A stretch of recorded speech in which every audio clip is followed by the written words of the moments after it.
how many years? Like 31 on 95.3 WBEV, powered by Daily Dodge. Welcome into today's community comment. I'm your host, Kevin Haugen. It is my pleasure to welcome into the studio today.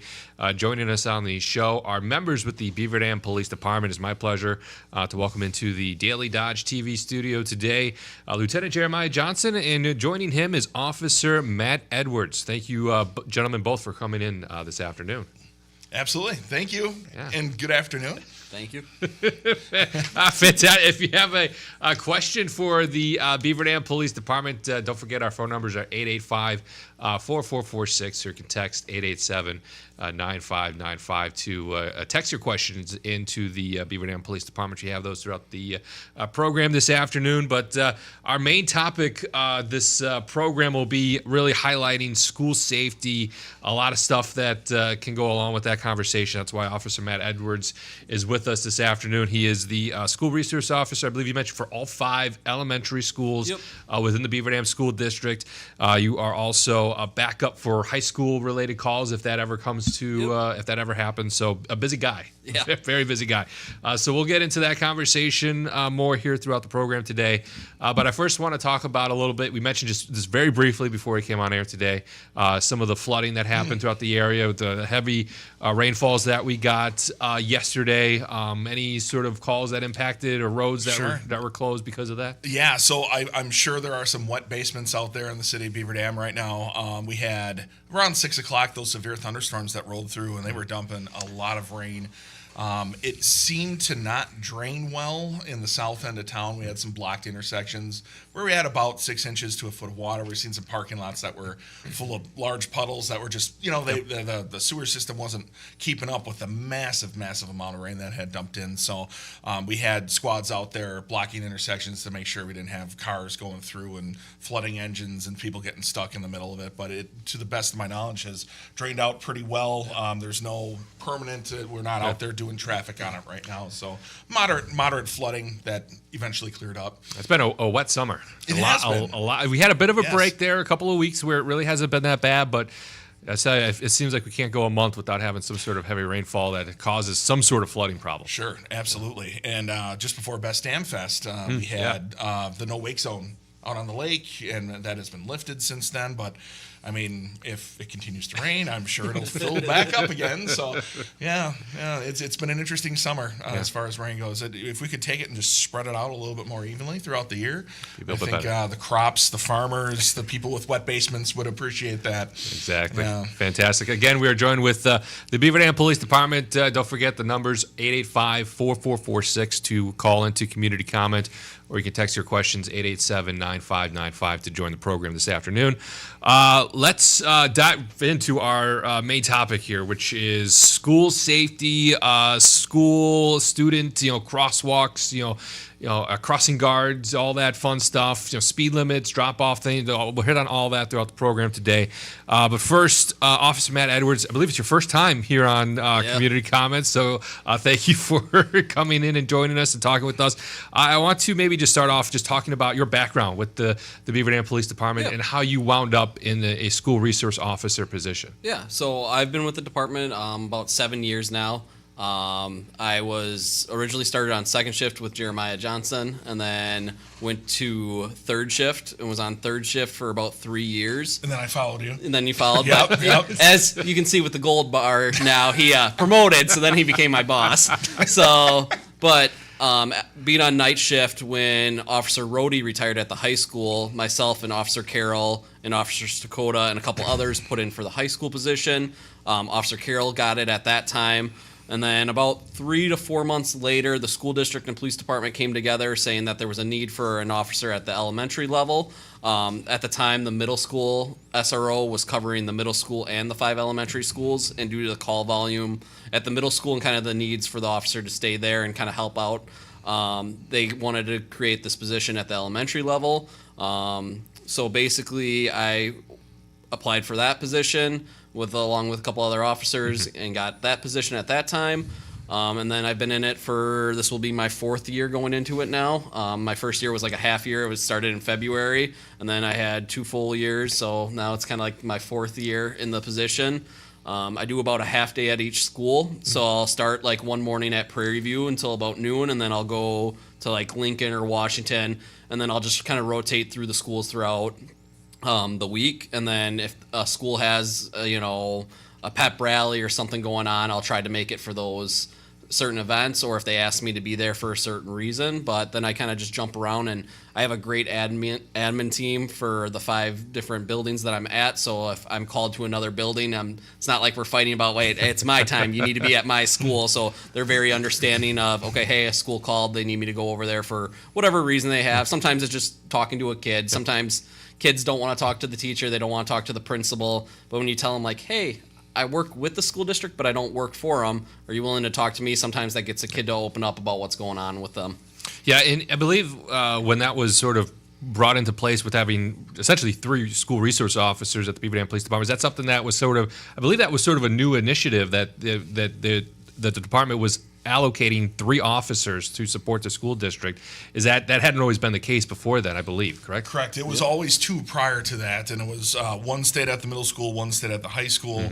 And with talks with the school district, they're actually contributing a significant percentage, if I'm not sure, 60? Yeah, is it something like that? It's more than half of the salary for that SRO to be in those elementary schools, because that's what the school district wanted. That's what we wanted too. And with that said, we appreciate it as police officers that we have the opportunity to keep the schools safe, and have that opportunity to actually have officers in the school as much as they are working on the simple things like school safety, even talks with the kids, and just the opportunity for kids to interact with us and understand what we're all about in the community and what we're trying to do and keep people safe and make it a better place to live and learn too, I guess, in this case. So, we appreciate the community and the school district support on this. And we're very fortunate for a district our size, a community our size. Correct. You look at Sun Prairie and how big they are. They only have 2 SROs for their whole 2 high schools, 2 middle schools, and how many ever grade schools they have. So for when we go to like SRO conferences and see other SROs and we say, hey, we have 3, a lot of them get super jealous and wish they would have 3 or 4 for the community sizes they have. So we're very fortunate that we have this kind of support in the district. Fantastic. Now, Officer Matt Edwards, is something like this role with the school resource officer, is that something that it always sort of envisioned for your career path in law enforcement, or just the opportunity presented itself and you thought, well, maybe this is something I should try out? And what ultimately made you decide to apply for this role? If you would ask my elementary teachers, they probably would have told you they never saw me in a school again. No, it was always a career goal once I got into law enforcement that I wanted to get into a school position. I enjoy interacting with kids. I enjoy interacting with the community, and I thought it was a great opportunity to put some of that skills to use. It's great. It's not about writing tickets or anything like that. It's about interacting with those kids, and sometimes that kid just needs somebody else to talk to. So being in those buildings and getting to see the kids is really cool. I have a young daughter that's going to be starting in the Beaver Dam School District this year in kindergarten, so like I'm really looking forward to having her in one of my buildings and seeing her. But even when I go drop her off at daycare or anything like that, seeing all the kids run up to me, Officer Edwards, how are you? Like, how's your summer going? Like, knowing that you're having that kind of impact with these kids, that they'll come say hi to you, and then whenever they do see me, they're like, oh, I saw your friends out at National Night Out, and sometimes I'm like, you saw my friends? Oh yeah, the officers were here. Oh, okay. Like, so it's cool that they associate me with my friends, the other officers, so they feel comfortable coming and talking to me, that they'll then be willing to go talk to other officers. And I think that's really an important role of a school resource officer, is making those connections with younger kids. A lot of times we talk about how police, they are a lot of times dealing with people at their worst, and a lot of times you see a police car pull up in the driveway, your first thoughts are never positive, essentially. So it's not good news. Yeah, typically it's not good news. No news is good news. Correct, exactly. So I'm assuming that it's really a great opportunity, not just for yourself, Matt Edwards, but the other school resource officers, to be able to foster a really positive relationship between students and kids and the police force, and that you guys aren't just here to, be a Debbie Downer, to be you're cranking down on top of them and on laws and stuff, but to be friendly with them and have a good relationship with them. Oh, definitely. Yeah. We as patrol officers appreciate having the SROs as well, because sometimes events spill out into the community after school or during summer, And it's good to know a background if we happen to be dealing with a juvenile that's the victim of something or the suspect in something, and figuring out the dynamics. Sometimes it's nice to know, to pick up the phone and say, hey, do you know who these guys are? And oh, okay, that's the rest of the story here. There's a history between such and such. There could be a bullying issue. There could be an issue where things are not so well at home, and those are the things where we can make better decisions based on what they know, and they help us out and guide us to kind of incorporate the school in making sure that things don't spill out into the community, and if they do, what to do to solve that most appropriately. So it's great to have them. They're a resource, hence SRO. Yeah, and patrol does a great job too. So like if kids all of a sudden are dealt with the night before by patrol, or dealt with a family matter or something like that, where something major happened or could affect them the next day, where we get emails from patrol or we get a voicemail from them saying, hey, we were at so-and-so house, this is the case number, look it up. And then we can go to our administration or the teacher and be like, hey, just so you know, he might be a little off today. If you notice anything, just give me a call or anything like that, so we can try to help throughout the day as well with that. Yeah, and I'm assuming, and again, this is just something that I know as having a teacher that teaches in the district, and she kind of has those opportunities to see a SRO dealing with kids. Obviously, you want to build a very positive relationship and be a positive influence on kids in the district, but there are times and moments where you have to put your foot down and be a little firm and be stricter with these kids. I'm sure that's a tough thing to balance too in that position. Sometimes, yes, but I mean, when you build those relationships, you have such a good understanding with the kids that most of the time when, say, if I'm covering at the high school or something like that, and say a kid gets into a fight or something, and, it's to the point where we have to issue a citation, having those relationships built, usually if they would get a citation from a patrol officer, they might be upset. Well, I just got a stupid ticket from the cop, where, if I write them a ticket, I can be like, hey, you know how I interact, you know how I am, I'm very fair, what you did is not right, this is why you're getting it. And most of the times the kids are like, hey, you know what, yep, I made a mistake, I understand why you have to do this. So I think having those relationships with the kids definitely help in that regard as well, that it's, even when you do have to enforce something or write a ticket or, send something over, that they're very understanding on why you're doing it. Again, we're talking with the Beaver Dam Police Department here on Community Comment. We're joined with Lieutenant Jeremiah Johnson and Officer Matt Edwards, who's the school resource officer at the 5 elementary school districts here in the Beaver Dam School District, and also back up at the high school. So very busy guys. So we appreciate both of them coming in here on Community Comment today. But school is just right around the corner. Just a couple of weeks in service is about to start here for teachers here in the middle of August, and school is... Every kid that might be hearing this conversation right now is just cringing. Yeah, and I feel like the parents out there going, "Oh, thank God, school's starting again." Yeah, if a kid is listening to the radio, which doesn't happen a lot, but they might be turning the channel. I don't want to hear about. I don't want to get reminded, but we really do want to highlight and talk about the importance of being safe as a motorist, or even just somebody who dropping kids off at school buildings here in the area. And Officer Matt Edwards, well, I'll start with you. Just what are some of the important things to highlight or note when it comes to school safety, with school just starting here right around the corner? Obviously, it's the inattentive driving. Put the phones down. Now with technology is great, but we're seeing a lot of people on phones. Taking that extra time, especially with the young kids, sometimes they forget to look both ways before crossing the street and darting out on bikes. So just taking that extra time in your morning commute, give yourself a little bit more time when you're leaving, especially when school starts. Our crossing guards do a great job of getting kids to where they need to go, but they're also looking out to make sure that the kids are being safe as well. So if they're telling your kids not to cross yet, just understand they might be waiting for a couple more kids before they stop traffic or anything like that. We had a couple parents argue with crossing guards last year. I mean, these people are not getting paid a lot to do this job. They're, mostly volunteering, honestly, for it. They get paid a little bit, but they do a great job, rain or shine, freezing cold temperatures. So we're very appreciative for what they do. And they're out there keeping our kids safe. Correct.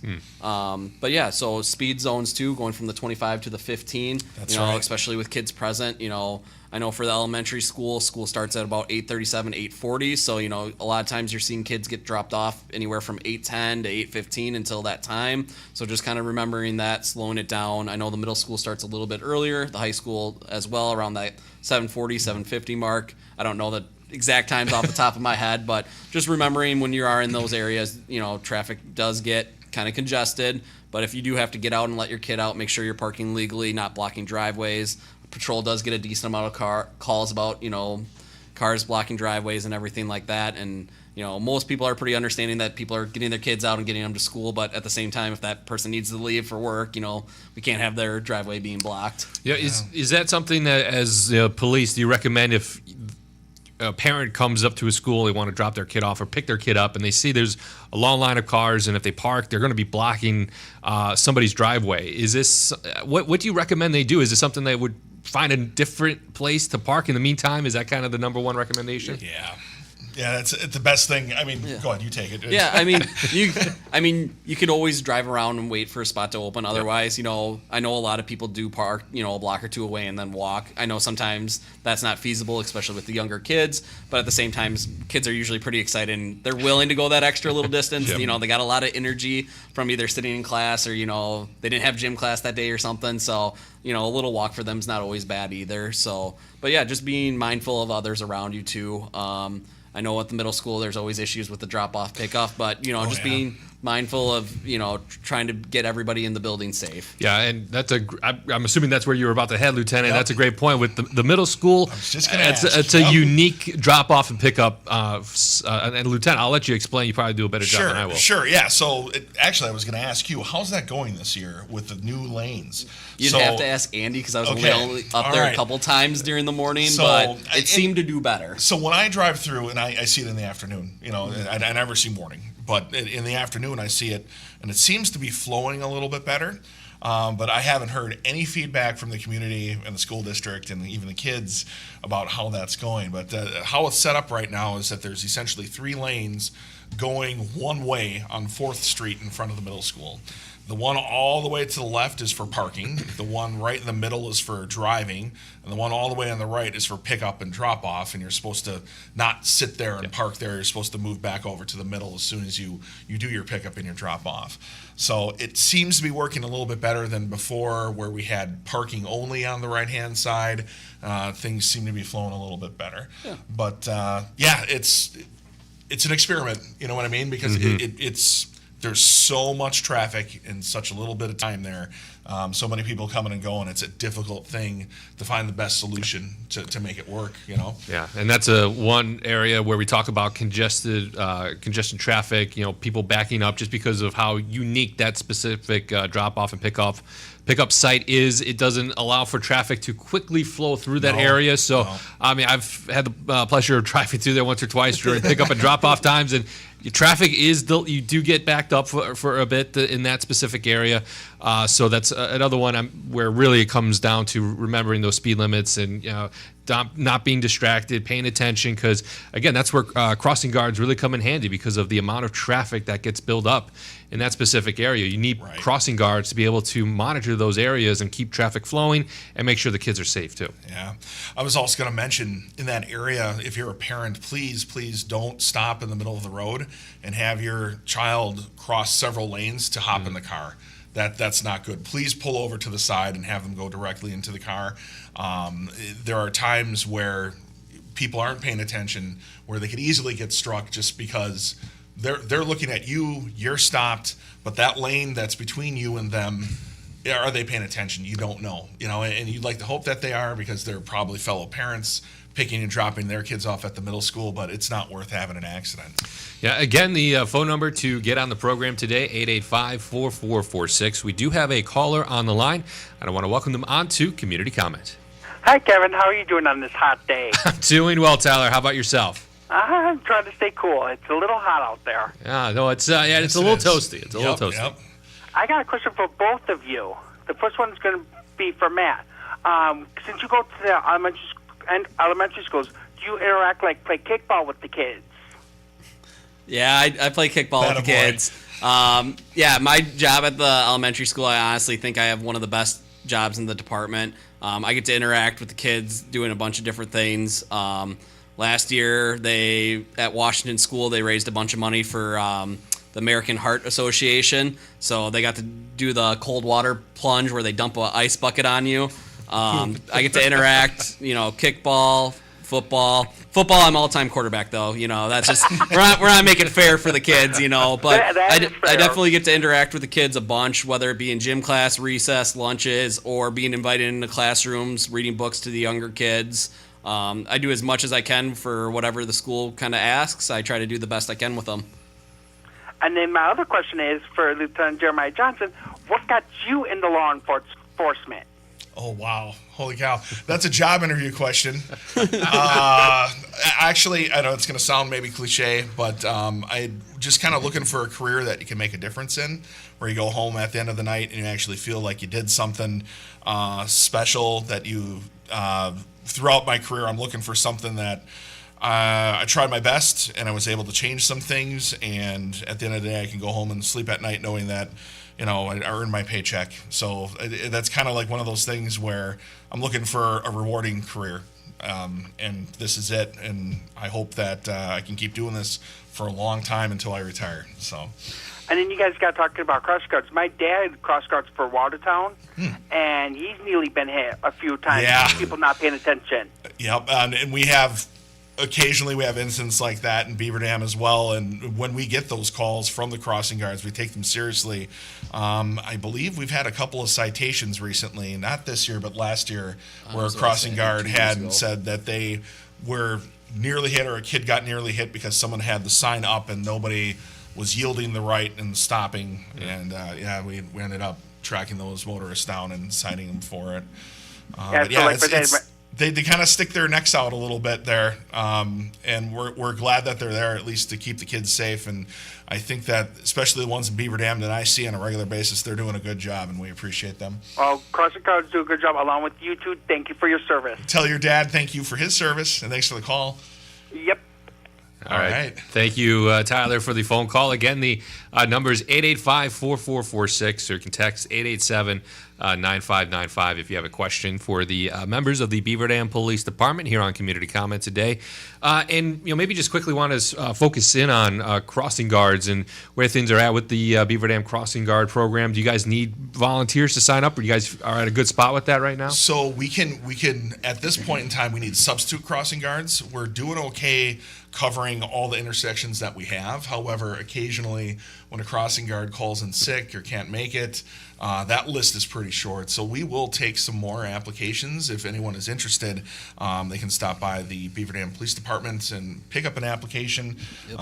And we don't know what the future holds. We don't know when a crossing guard is going to say, oh, I'm out, I'm going to retire. So we will take those applications. Yep. And it's a pretty good job. It works very well for retirees because you have the morning, and then you have off, and then you have the afternoon, and you have the freedom to do what you want to do. And some people split them too. So we have a couple crossing guards that will do the morning only, and then their friend will do like the evening, or they'll do Monday, Tuesday, Wednesday, and then the other person will do Thursday, Friday. So, and they're pretty good about getting coverage too, that, okay, hey, I'm going to be gone this week on vacation or anything like that. They work really good. And then they have all of our contact information where if somebody's not there, they let us know so that we can make sure either a substitute's there, or either patrol or ourselves will go out there to make sure the kids are getting in safe. I actually like covering when the rarity of that happens, and you need a patrol officer out there to cover. It's one of those unique things.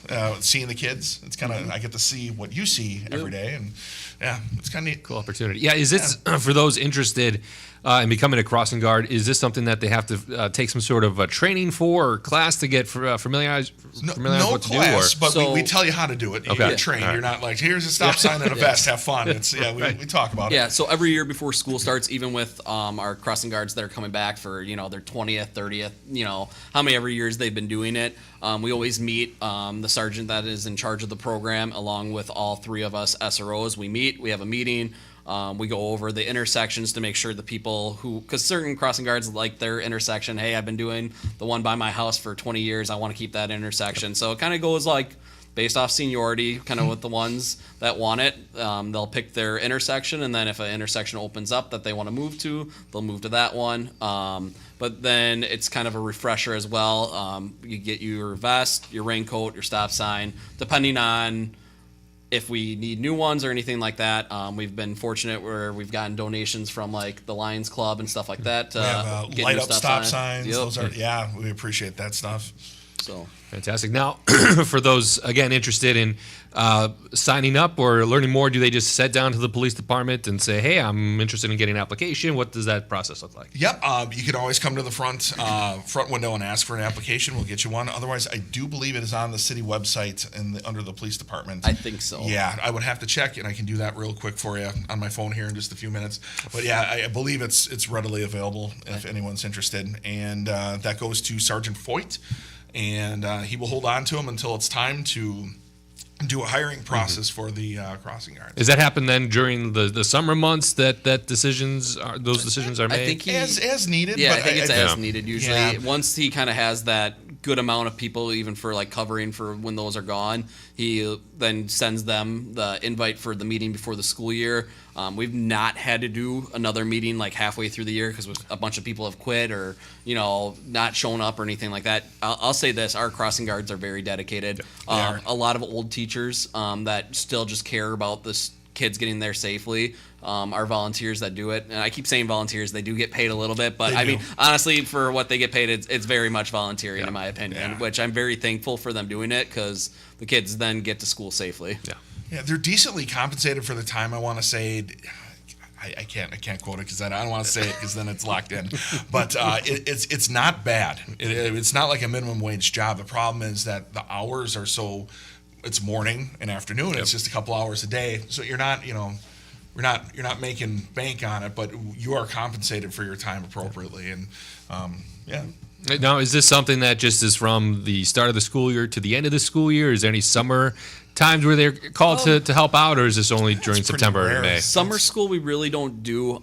Summer school is usually held at one elementary building, so there's a pickup, like a bus pickup at every school, but for the amount of kids that are coming, usually they're being either brought by parents to the one school. Like this year, it was held at Prairie View, so we had a lot of parents dropping off. We did have like shuttle buses, I guess you would say, from each school, so like Washington, Jefferson, Wilson, that would come drop off there. But I guess for the amount of kids that rode the buses, there was no crossing guards to get them to the school because it would just kind of be hit or miss on which way are these kids walking. Because with the shuttle bus, it's not like a normal bus sign up where it's like, hey, my kids sign up to ride the bus all year, and maybe I take them to school once a week. Like shuttle bus, sometimes the kids would ride it every single day, or sometimes the kid rode it once. So that it was kind of hard to decide, do they need crossing guards or not? And then the middle school and high school age kids were all at the high school for summer school this year. So again, that's a more open area where it was easier for them to cross to get to school.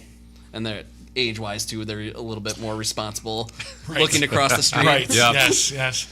I remember, on that topic, it might be appropriate to parents have a conversation with your children about crosswalk safety and listening to the crossing guards, etc.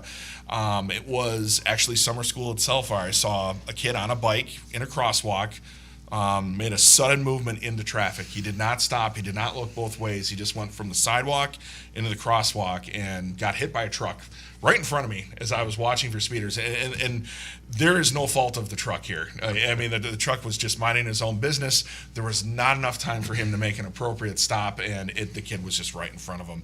And everybody's okay. He had some cuts and some scrapes, and he certainly learned his lesson. And I mean, there wasn't anything where I could say to him, don't ever do that. He knew.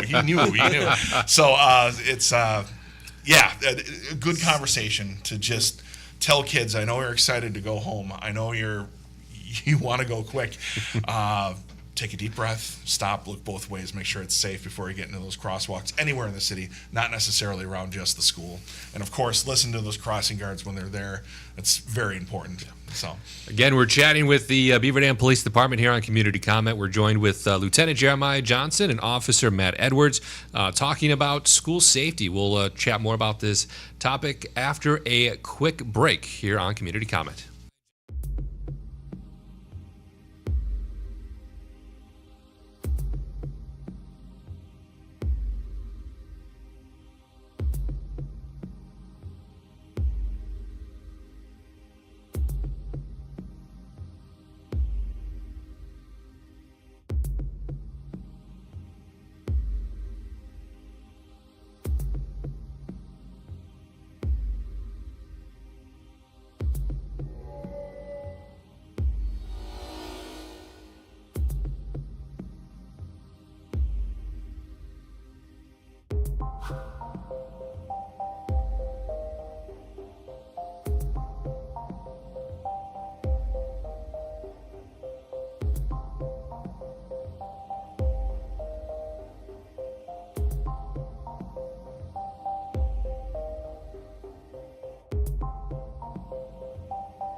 It is 108 on 95.3 WBEV, powered by Daily Dodge.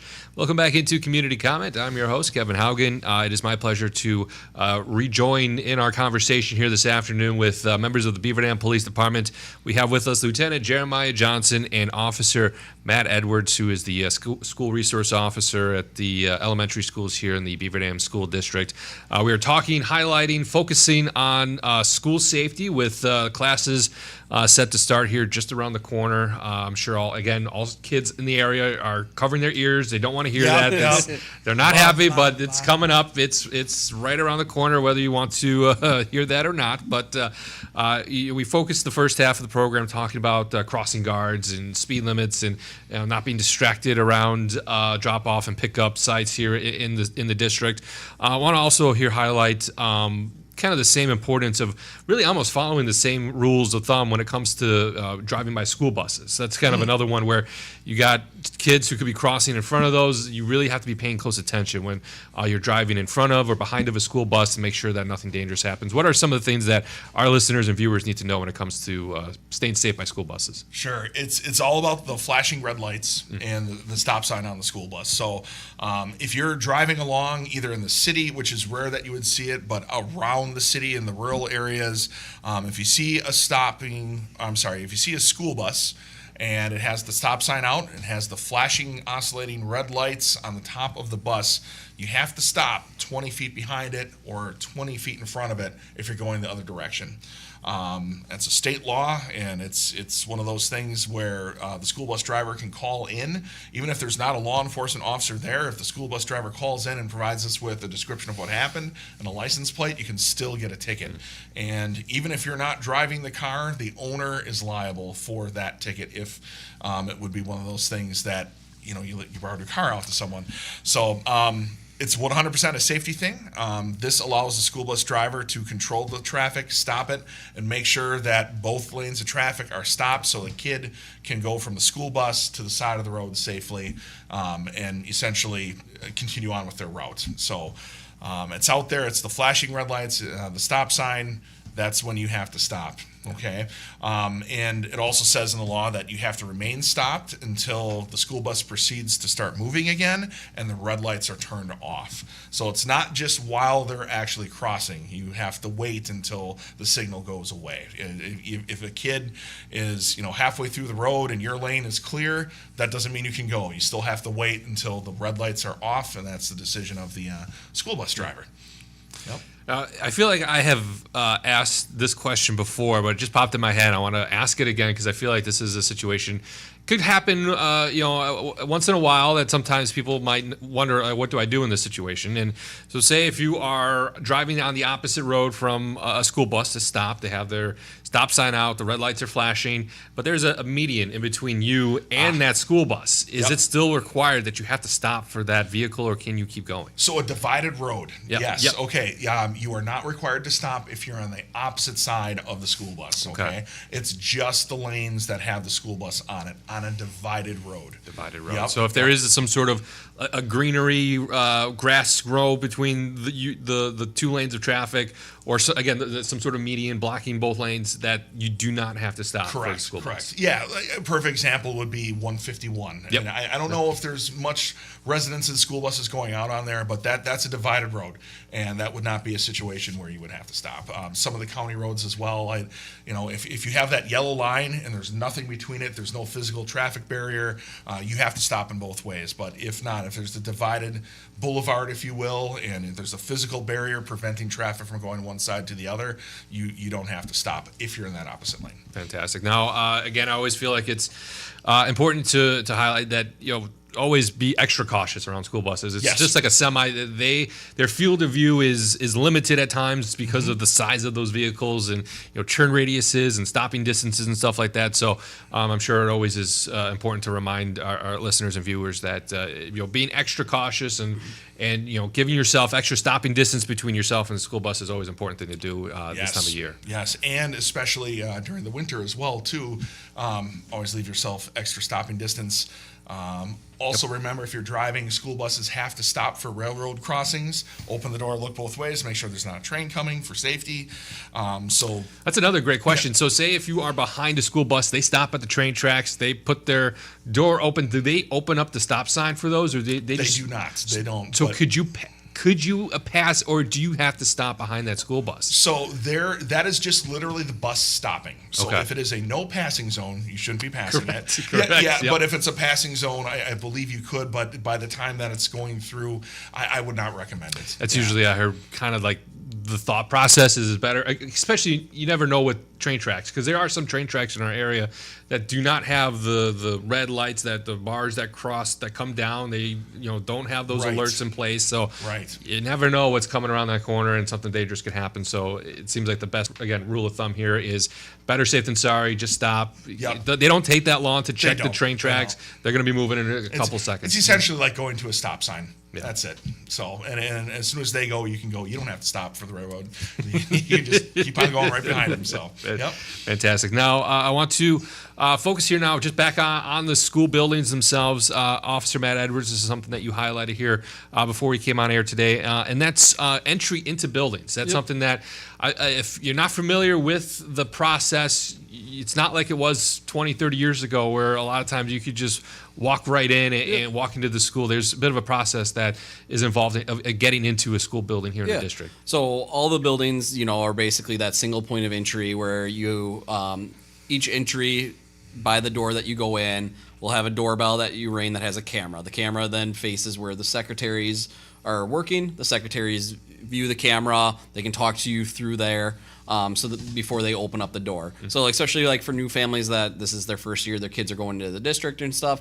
These people are great at recognizing faces and knowing, oh, that's, Tommy's mom, or, let me get the door or whatever. But don't be alarmed if they ask you, oh, hey, what are you here for? Even if you call in beforehand and say, hey, I'm going to come pick Tommy up for a doctor's appointment. If you go ring the doorbell, they might still ask you like, hey, you're here for the doctor's appointment, right? Yep. Okay. He's on his way. We'll get him to you. So they have their reasons why they're doing it, just to make sure we're being safe and everything like that. So just taking that extra time too, if you're going to be picking up for appointments, to understand that, you're not just going to walk straight in, grab your kid and go. It's, Correct. We're keeping the building safe. That's why the building's locked throughout the whole day. We're not propping doors open or anything like that. We go through a talk with our teachers and the students too, once they get to that middle school, high school level, on why we don't prop doors or why we don't let our friends in throughout doors, that we have them all come through one area. Yeah. And as a school resource officer, communicating and holding like presentations and classes with students, is that something that you do as part of your job to sort of help inform students of what to do in situations and how to be prepared for things that could happen? So we, at the beginning of the year, we always have presentations with staff, whether it be around safety issues with locked doors, stuff like that. With students, I know at the different levels we'll do different things. For the younger kids this year, we're going to be talking more about, for my K through second grade, making sure mom and dad. How many times has a kid come up to you on patrol and said, what's mom's name? Mom. What's dad's name? Yep. Dad. And they don't know. Or what's her address? Well, that's a Where big do you one. live? Yep.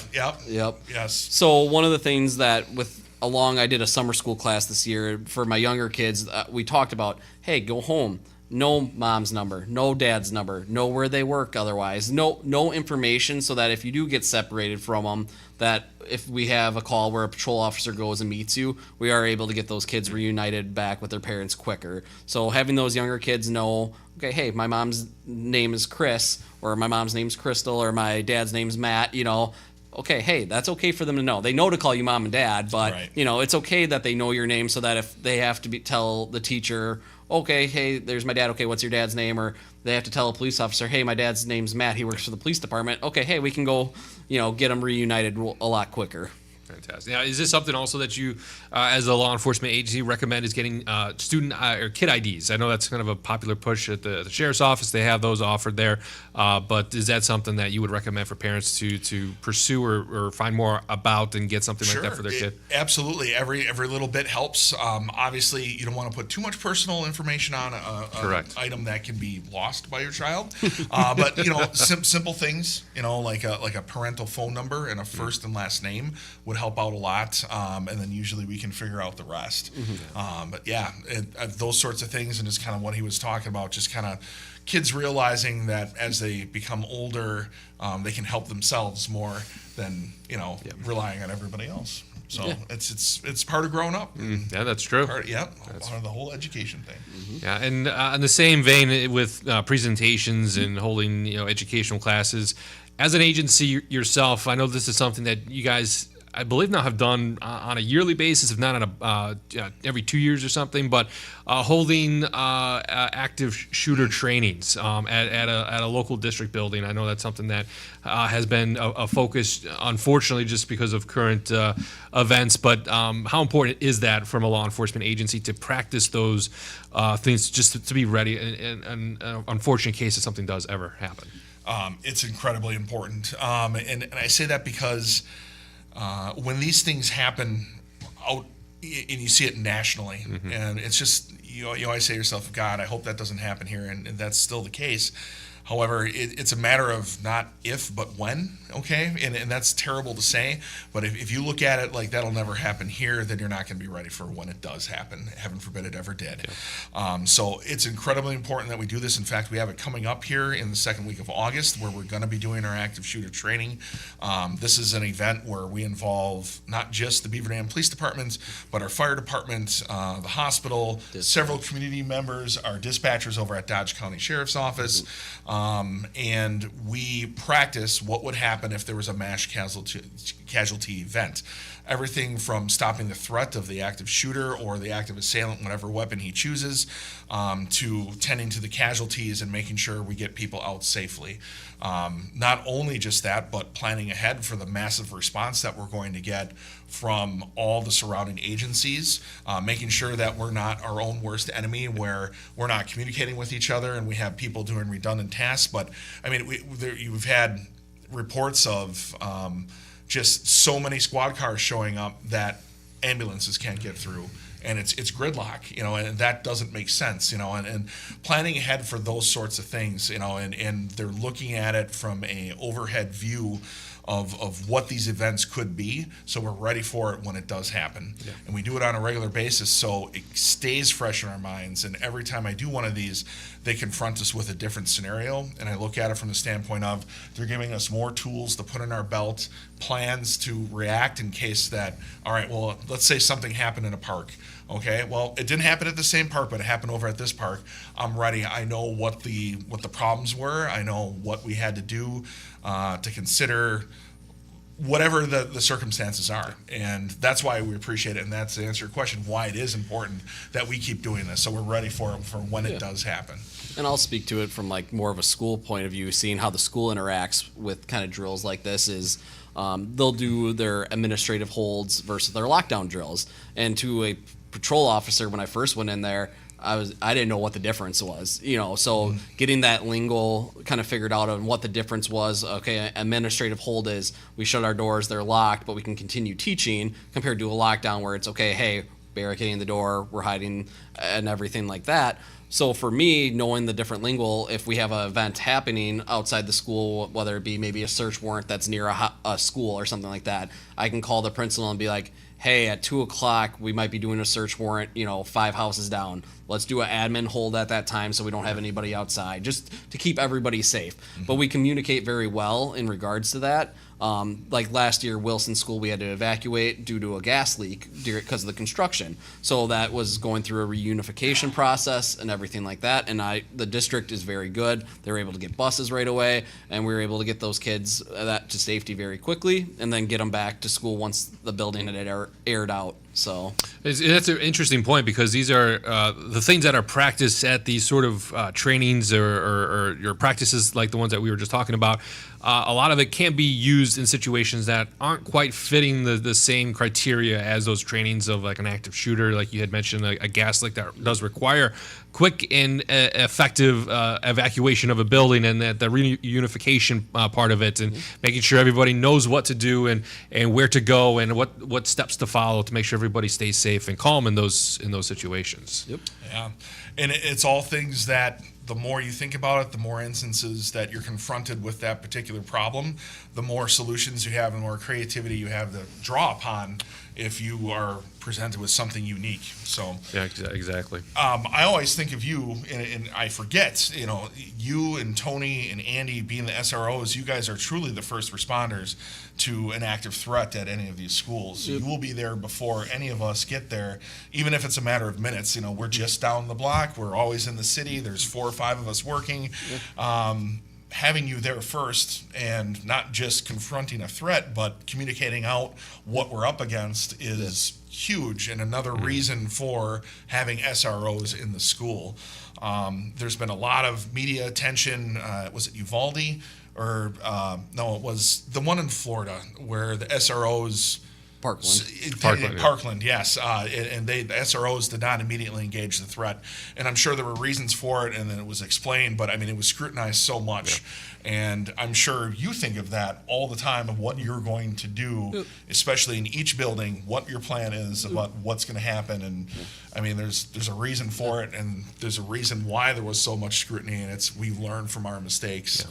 So, and that's one of the nice things with the district too, is they're very welcoming to officers. So they want uniformed officers to walk through. They want us to be in their buildings interacting with the kids. So when we do have these kind of drills that we do, whether it be a lockdown drill or a, admin hold, I always reach out to patrol to try to get a couple guys up, because it's good for the kids to see the officers in uniform as well.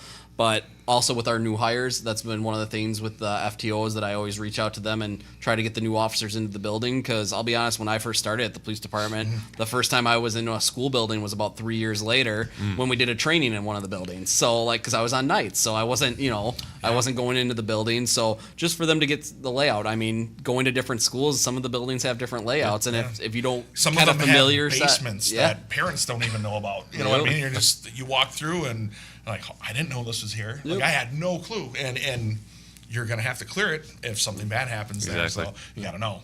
Yeah, and Lieutenant, you mentioned that the second week of August is the next train. Do we know any details about where that's taking place or what time that's taking place yet, or is that not made known? So it's coming up on the 12th, and as far as the exact location and what's happening, that's kind of to be determined.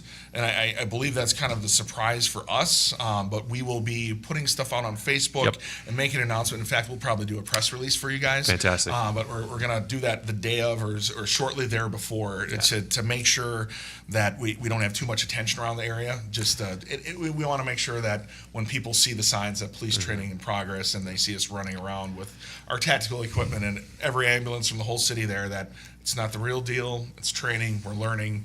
We're doing our best to, not inundate 911 dispatch that there's something happening. Correct. That this is a training that people don't need to call. That's another reason why communicating that is such an important part of that. Yep, and especially with this year's event, my understanding is it's going to be more open air. It will not be happening inside of a building, so there'll be more exposure to the public about it. Okay. So we'll have extra traffic shut down in the area just to keep people away. I mean, I'm sure people can come and they can see it, but at some point we're not going to let them get too close. You need space to be able to do it. Exactly. Yep. Yeah. So keep an eye out for more communication on that here in the coming weeks. Around the second week of August is when that is anticipated to take place. So we'll again have all the news and information on that when those details are finalized. But just a few minutes left here on today's community comment. With that time, I want to highlight an event that is happening next week on Tuesday night. It is National Night Out happening at Swan Park. It's always such a great event to combine the public with the local first responders, for first service agencies and groups, and get to know them on a first-hand basis and see what they're like, and really get to know them on a face-to-face basis. Yeah, it's going to be great. It's Tuesday, August 6th, is it? Yep. At 5 p.m. in Swan Park. We will be there. The police department with several officers and our special teams will probably have some special equipment from our emergency response team. We'll have our drone crew there, Project Lifesaver. We'll have our squad cars there if kids want to come in and see what it's like to sit inside of a squad car and blip the siren and turn on the lights. They can do that. Ask us any questions they want. Interact with us. We'll have the fire department there. I'm sure you can hop on a fire truck, and they got the nice little red hats that you can put on. And we'll have our sheriff's office there as well too. Many other community members and organizations. I believe PAVE comes down. We have a lot of Dodge County Human Services. Probation and Parole, I believe, even does something. We'll have a DJ with live music. There'll be free ice cream. There'll be plenty of swag that you can pick up from all these different organizations, and all kinds of fun stuff. So come on by. We'd love to see you. That's the whole point of National Night Out, is to interact with the community and have those conversations and get to know us before they need us, I guess, is kind of the philosophy behind it. And we're looking forward to it. So fantastic. Now, Officer Matt Edwards, what's your favorite part about National Night Out? Now being in the schools is seeing the kids that I haven't seen throughout the summer. This year was a little different because I did a summer school class, so I did get to see a lot of the kids doing that. But a lot of the kids, if I work National Night Out, usually, Officer Edwards, and they have to tell me about their summer and everything like that. So it's always good to see them before we go back into school and kind of catch up with them. Fantastic. Again, National Night Out, August 6th from 5 p.m. to 8 p.m. at Swan Park here in Beaver Dam. So make sure you don't have any plans that night. Head out to Swan Park and take part in all the fun activities that are taking place that night. You bet. Yeah, we'll have snacks and everything, so come hungry if you want. Fantastic. Some ice cream. Well, that'll just about do it for our program this afternoon on Community Comment. I want to thank our guests again for coming into the studio today. With us are Lieutenant Jeremiah Johnson. We're also joined by Officer Matt Edwards. Gentlemen, thank you both so much for coming in today. Thank you very much for having us. Thank you. And that will do it for today's Community Comment.